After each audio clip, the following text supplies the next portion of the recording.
આ તમારા જીવનમાં જો મારા સાનિધ્યમાં આવી અને બદલાવ આવ્યો હોય, તમારા સંસ્કારમાં, તમારા ચરિત્રમાં, તમારા વ્યવહારમાં, તમારા સ્વભાવમાં, તમારી રહેણી કહેણીમાં, તમારા નીતિ નિયમમાં, આ જીવનમાં આ બધો બદલાવ આવ્યો હોય, તો આ બદલાવ એટલે આવ્યો છે કે તમારી ઘરની માં, તમારી કુળની દેવી, જેમ કદાચ એક નાનો દીકરો હોય, નાનો બાળ હોય, 5 વર્ષનો થાય ને એટલે એના મા બાપ એના સ્કૂલમાં ભણવા મોકલે કે નહીં?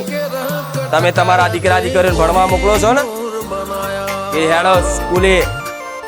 અને ફોર્મ ભરી દો અને સ્કૂલે મૂકવાનું,